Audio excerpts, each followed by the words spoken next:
गोडधोड पदार्थ तर आलेच, तर त्या पदार्थांमधलाच एक पदार्थ म्हणजे करंजी। आता करंज्या तर सर्वांना आवडतात, पण आतमधलं सारण कसं बनवायचं ते माहिती नाहीये, तर त्यांनी हा व्हिडिओ लास्टपर्यंत पाहायचा आहे।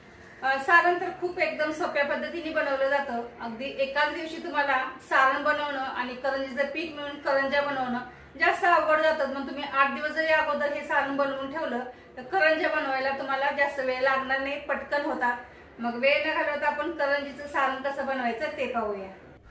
करंजीचं सारण बनवण्यासाठी 2 वाटी मी इथे किसलेलं खोबरं घेतलेलं आहे। हे घरी मी किसून घेतलेलं आहे। अगदीच तुम्हाला वेळ नसेल तर दुकानात सुद्धा रेडीमेड किसलेलं खोबरं मिळतं, त्याचाही तुम्ही वापर करू शकता। आणि 1 वाटी बारीक रवा घेतलेला आहे। रव्याचं प्रमाण तुम्ही कमी जास्त करू शकता, कारण काहींना खोबरं खूप आवडतं आणि रवा कमी आवडतो। आणि 1 वाटी फ्रेश पिठी साखर घेतलेली आहे। फ्रेश याच्यासाठी म्हणते की घरातली जी साखर होती ती मिक्सरला मी वाटून घेतलेली आहे। आणि काही ड्रायफ्रूट घेतलेले आहे, तुमच्या आवडीनुसार तुम्ही घेऊ शकता। मी थोडीशी चारोळी घेतलेली आहे, थोडेसे काजू आणि थोडेसे बदाम आणि थोडेसे मनुके घेतलेले आहेत। आणि बाकीचे तुमच्या आवडीनुसार तुम्ही ॲड करू शकता किंवा कमी जास्त सुद्धा करू शकता। आणि 2 चमचे खसखस घेतलेले आहे आणि 1 चमचा वेलची पावडर घेतलेली आहे। आता आपल्याला हे सर्व जे जे साहित्य भाजायचं आहे ते भाजून घेऊया। आता भाजत पाहूया आपल्याला काय काय भाजायचं आहे। पहिली खसखस आपण खमंग अशी भाजून घ्यायची, एकदम लालसर कलर पण भाजायची। खसखसमुळे सारणाला चव खूप छान येते, म्हणून खसखस अशी छान भाजून घ्यायची। भाजून एका प्लेटमध्ये ठेवलेली आहे। आता आपण सुकं खोबरं भाजून घ्यायचं। खसखस आणि सुकं खोबरं भाजताना तेल किंवा तुपाची काही गरज लागत नाही, असंच आपण मिडियम गॅसवरती भाजून घ्यायचं। खोबऱ्याला असा तांबूस कलर पण आपल्याला भाजून घ्यायचं आहे। खोबरं जर चांगलं भाजलं नाही तर करंज्या लवकर खराब होतात, कारण सुकं खोबरं आहे, जर जास्त दिवस आपण असंच ठेवलं तर त्याला बुरशी सुद्धा येऊ शकते, म्हणून चांगलं भाजून घ्यायचं। खोबऱ्याचा कलर आता छान असा चेंज झालेला आहे। आपण आता काढून घेऊया, पण वेगळं ठेवायचं, वेगवेगळ्या भांड्यात काढून घ्यायचं। आता तूप ॲड करूया। मी ते 3 चमचे तूप घेतलेलं आहे। याच्यामध्ये पहिले आपण आता ड्रायफ्रूट भाजून घेऊया। पहिले मी बदाम घालते आणि त्यानंतर काजू, हे पहिले दोन्ही व्यवस्थित भाजून घ्यायचं। थोडासा कलर चेंज झाला की मग आपण चारोळी ॲड करूया। चारोळी सुद्धा आपण भाजून घ्यायचे। तुम्ही डायरेक्ट ह्याची पावडर सुद्धा वापरू शकता किंवा अशी अख्खी सुद्धा टाकू शकता। सारणामध्ये मध्ये मध्ये आलं की खायला खूप छान लागते। आता मी ते काढून घेतलेलं आहे। आता मनुके भाजून घेऊया। मनुके तुपामध्ये छान भाजले म्हणजे शेंगदाण्यासारखे असे मस्त टम्म फुगतात। आता आपण ते सुद्धा काढून घेऊया आणि याच तुपामध्ये मी आता रवा भाजून घेणार आहे।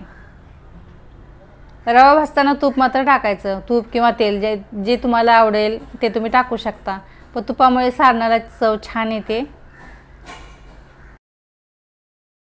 रव्याचा कलरही आता चेंज झालेला आहे, एकदम लालसर कलर आलेला आहे। आता पूर्णपणे थंड होऊ द्यायचं। आता खोबरंही पूर्णपणे थंड झालेलं आहे। थंड झाल्यानंतर थोडंसं चुरून घ्यायचं, म्हणजे सारणामध्ये खायला खूप छान लागतं, पण ही सगळी प्रोसिजर थंड झाल्यावर करायची। आता खोबरं चुरून झालं की बाकीचं सर्व साहित्य ॲड करायचं। जो बारीक रवा आपण भाजून घेतलेला होता तो सुद्धा ॲड करूया। आणि खसखस भाजलेली होती मी एका प्लेटमध्ये काढून ठेवलेली होती, मिक्सरला वाटून घेतलेली आहे, म्हणजे पावडर करायची। खसखसचा स्मेल इतका छान येतो, मी तर म्हणेन खसखस शिवाय सारण आपलं अधुरं आहे। आता आपण वेलची पावडर आणि ड्रायफ्रूट भाजलेले ते ॲड करूया। तुम्ही जे ड्रायफ्रूट मी भाजून घेतलेले आहे त्याची तुम्ही पावडरसुद्धा करून घेऊ शकता। आणि पूर्णपणे सगळं थंड झाल्यावर लास्टला आपण पिठी साखर ॲड करणार आहे, कारण गरम गरम ह्याच्यामध्ये जर तुम्ही पिठी साखर टाकली तर सारणाला आपल्या पाणी सुटतं, म्हणून शक्यतो थंड झाल्यानंतरच ॲड करा। आणि पिठी साखरमध्ये अशा छोट्या छोट्या गाठी असतात तर त्या सर्व फोडून घ्यायच्या।